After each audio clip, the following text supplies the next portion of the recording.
En France, la Cour de cassation a définitivement rejeté hier le recours de Nicolas Sarkozy contre Mediapart. C'est dans ce contexte que paraît Sarkozy-Kadhafi, des billets et des bombes, à la fois enquête journalistique et roman graphique autour du présumé financement libyen de la campagne électorale de l'ancien président. C'était en 2007. Avec nous pour en parler, Thierry Chavant, bonsoir. Bonsoir. Soyez le bienvenu, merci d'être avec nous. Vous êtes auteur, dessinateur de bande dessinée et vous signez les illustrations de ce roman graphique qui a pour titre Sarkozy, des billets et des bombes. C'est aux éditions Delcourt et la revue dessinée auquel vous collaborez aussi. D'ailleurs, avec nous également l'un des journalistes qui a participé à ce roman graphique Enquête édifiant. Bonsoir Geoffrey Le Guilcher, merci d'être avec nous.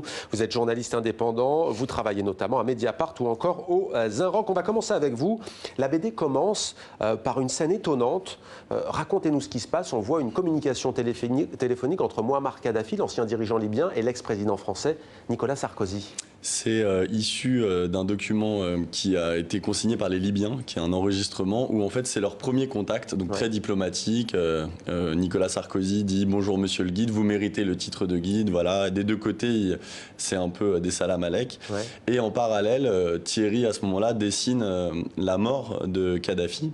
Et donc en fait, on superpose en fait ces premiers échanges où en gros ils conviennent d'une coopération sur le nucléaire, de l'armement, et on voit à ce moment-là un drone américain puis un avion français bombarder le convoi de Kadhafi, puis après la suite qui est connue parce qu'on a des vidéos de cette image du lynchage de Mouammar Kadhafi. Les deux extrêmes dans leur relation en tout cas, d'abord l'amitié et la fin. On est en quelle année lorsqu'ils échangent cette communication? On est, je crois, de mémoire en 2007 il me semble. Oui, il le félicite d'ailleurs d'avoir été élu en fait. Voilà, Mouammar Kadhafi félicite Nicolas Sarkozy. Pourquoi ce choix est judicieux, selon vous? C'est le dessin qui ne correspond pas du tout aux bulles. C'est un peu, dans cet album, j'ai pu mettre en place toutes les mécaniques de BD possibles en fait. Et ça, c'est un process typique de la BD. C'est-à-dire qu'on met une action qui, joint au texte, va ou la compléter, ou dans ce cas précis, la montrer un énorme décalage, un décalage total. Et ça, c'est typiquement la BD. Ça, Comment est-ce que vous avez fait pour dessiner ces premières planches? On parlera des autres planches, mais là, on voit par exemple Mouammar Kadhafi mort. Est-ce que vous avez regardé notamment les rares images qui nous sont parvenues à l'époque, filmées à partir de téléphone portable? Oui, alors tout ça, c'est des gens comme Geoffrey qui me transmettaient des documents, parce qu'il y en a beaucoup. Moi, j'ignorais qu'il y avait des sources aussi précises. Donc je m'attachais, bien entendu, à ces images-là. Il y en a beaucoup qui sont assez atroces, d'ailleurs, à visionner. D'où le dessin. Ça apporte d'ailleurs un vernis, une espèce de filtre graphique qui permet de les aborder, parce que toute cette scène-là est notamment le lynchage de Mouammar Kadhafi, le visage ensanglanté. On s'en souvient. Geoffrey Le Guilcher, il est notamment question du temps où Nicolas Sarkozy reçoit en grande pompe Mouammar Kadhafi. C'est d'ailleurs Cécilia Sarkozy qui, le 12 juillet 2007, effectue une visite préparatoire. Ça, c'est un des points fondamentaux dans la relation et dans l'affaire Sarkozy-Kadhafi. Oui, en fait, ce qui est assez intéressant et ce qui a fasciné, je pense, toute la France et le monde entier, c'est la vitesse du mariage entre ces deux hommes, entre Nicolas Sarkozy et Mouammar Kadhafi, et la vitesse du divorce. C'est-à-dire que tout le monde a en tête, quand il vient planter sa tente dans les jardins de l'Élysée, et tout le monde a en tête les bombardements et la fin de Kadhafi. Et donc, nous, ça, c'était quelque chose qu'on voulait vraiment expliquer et revenir en détail de cette histoire. Donc, il y a plein d'épisodes. Il y a effectivement la libération des infirmières bulgares, qui était un préalable posé par Nicolas Sarkozy, et surtout il ne pouvait pas accueillir Kadhafi sans libérer les infirmières avant, vu que c'était un peu ce qui était devenu la dernière raison de le laisser au banc au niveau international, sans oublier évidemment les attentats pour lesquels il était accusé précédemment. Notamment Lockerbie. Parmi les personnages que l'on retrouve ici, il y a Bernard-Henri Lévy. Quel rôle a-t-il joué dans cette affaire ? Il n'a pas forcément joué un rôle clé en termes de...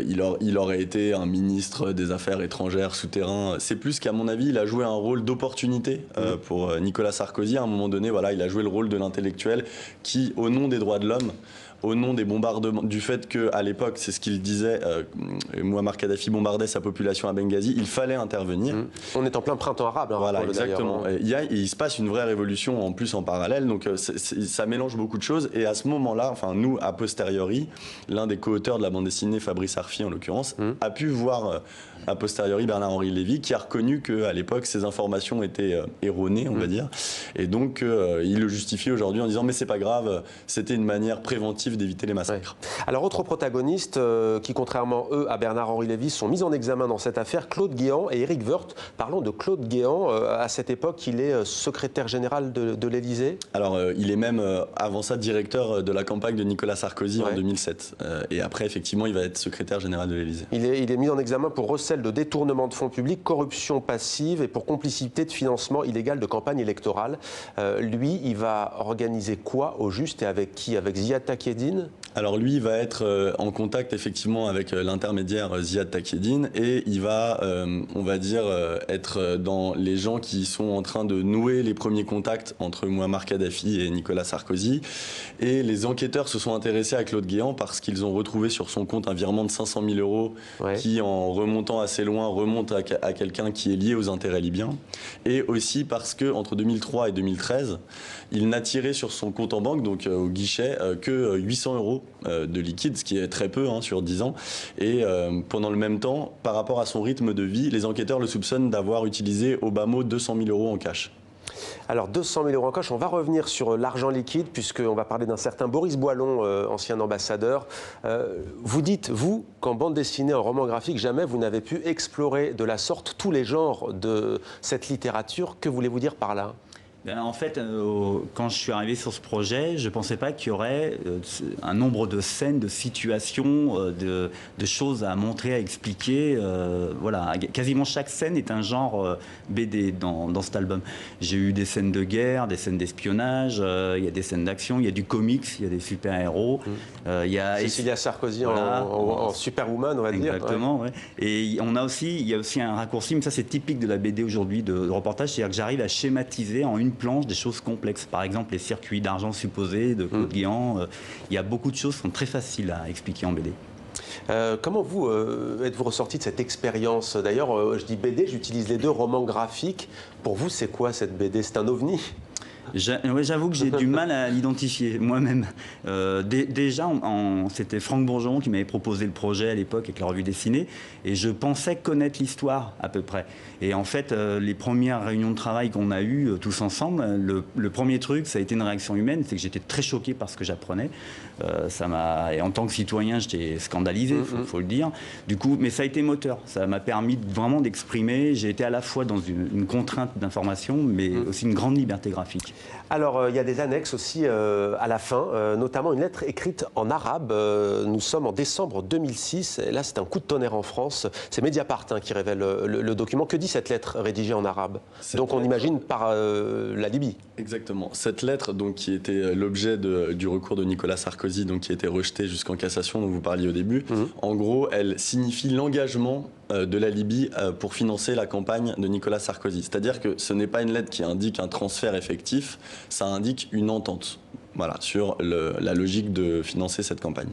Alors Boris Boilon, lui, il est arrêté par les douanes françaises avec 350 000 euros et près de 50 000 $. Quel est le rôle de ce protagoniste dans cette affaire? Alors, ce protagoniste a été ambassadeur de France, nommé par Nicolas Sarkozy, l'un de ses bras droits, l'un de ses proches conseillers, et surtout, comme il parlait très bien arabe, le guide, Mouammar Kadhafi, l'aimait bien et l'appelait mon fils. Et du coup, voilà, ça a été vraiment quelqu'un qui permettait qui était au centre des discussions. Donc lui, il a été attrapé avec tout cet argent en liquide. Dans les annexes de la bande dessinée, pour la première fois, on publie une photo faite par les douaniers français de toute cette somme. Donc on est à peu près autour de 400 000 euros.